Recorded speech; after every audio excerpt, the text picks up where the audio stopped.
Order! Order! You are an incorrigible delinquent at times. Behave yourself, man!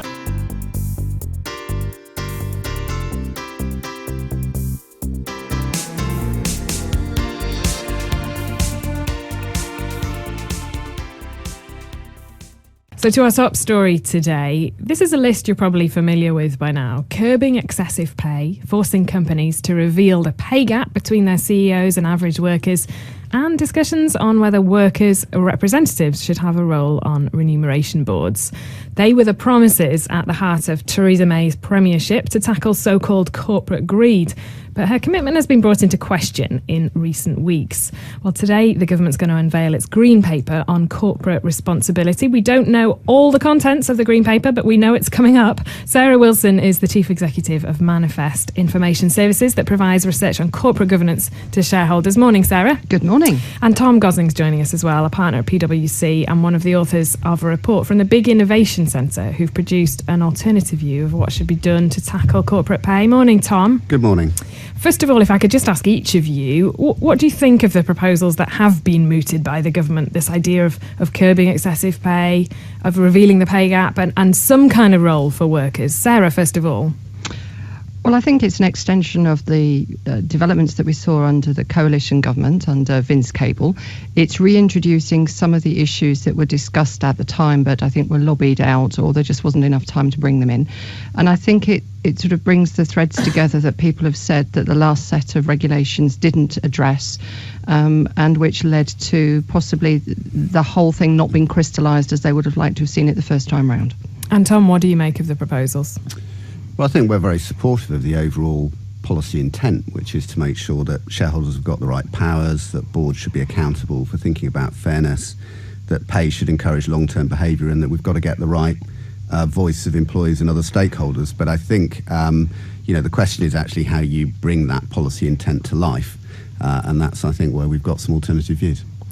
They're not going as far, though, as Theresa May had promised. So, for example, she had said to put workers on boards. That doesn't look like it's going to happen now. Sarah, is that the right decision? I think if you get employee representatives on working with remuneration committees, it's the start of a process. I think that you can't often have big bangs. There's a lot of conformity in British boards that we've seen over the years, and that's what's really held back sort of board diversity. And sometimes it takes quite a few nudges for boards to actually sort of get the idea that they need to change the way that they do things. So we have workers on, for example, pension schemes, and that's going to be a big theme of the Green Paper as well. And I think it starts to get boards out of their bubble and consider these issues. So it's going to disappoint some people for sure, but I think if we actually say, companies can experiment, they can try different models. We've seen Stagecoach already has workers on boards, for example. I'm really not supportive of just wholesale importing models from other markets, such as of Germany or Sweden. We need to find our own sort of robust British approach to doing these things, not just importing sort of practices from, say, North America or continental Europe or Australia. We need to find our own way. And it is a bubble. I remember reading when WPP awarded Sir Martin Sorrell, the boss, over £70 million this year. The board were kind of surprised that there was a backlash against it. Tom?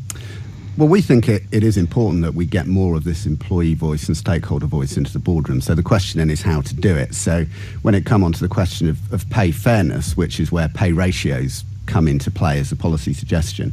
I mean, our worry about pay ratios is that it won't actually bring about the change that's desired, which is why what we proposed was a much broader fair pay charter, where companies had to look at all aspects of pay fairness for employees, including progression over time of CEO pay versus employee pay, but also looking at issues like living wage, and importantly, placing a requirement on boards to report to and actually engage with employees on that charter. So as Sarah said, I think we need to look for a number of ways to get that greater employee and stakeholder voice into the boardroom. But I don't think we should assume that there's a one-size-fits-all model that's going to work for all companies in a UK context. Tom, we had a tweet come straight into the programme as soon as we started talking about this at 5:15 this morning, and somebody said whenever there's a scandal in whatever sector, the apologists rush out the first line of defence, which is it's only a few bad apples.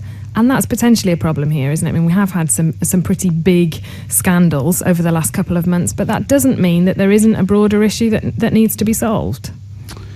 Well, I think if you hold the view that actually it's ultimately down to shareholders to determine what senior people in the companies that they own are paid, then actually I think it is the case that there's just a few problems, because the reality is that it's only 3% of companies that either lose the vote on a remuneration report or get more than 20% opposition 2 years in a row.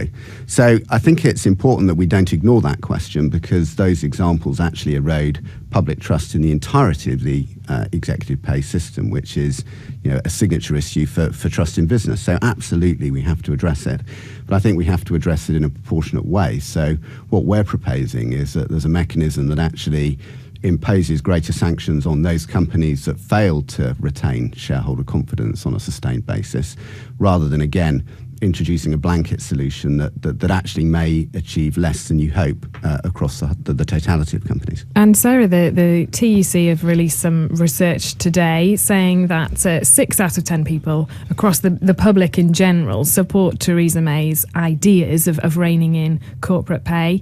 But that actually shows that potentially there's a good chunk of people out there who don't particularly support those ideas. I mean, this isn't necessarily a given, is it?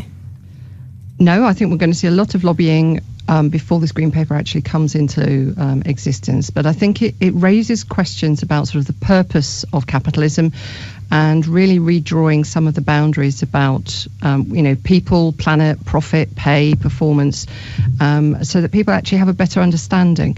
I think it's absolutely great that Tom's actually coming out and talking about these issues, because for the previous 10 years, there's been a very defensive tone coming out from companies. 3% votes against is 3% too many. There shouldn't be any. WPP shouldn't have been surprised.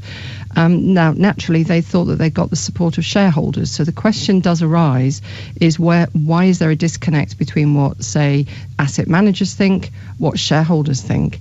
And that's something that we need to get to the bottom of. It was always possible for companies to engage with shareholders, for shareholders to actually stop some of the egregious packages in their tracks. We have to ask why more shareholders didn't use their powers, and why companies actually started to ignore such significant votes. Again, this is not a new phenomenon. It has been going on for a number of years now.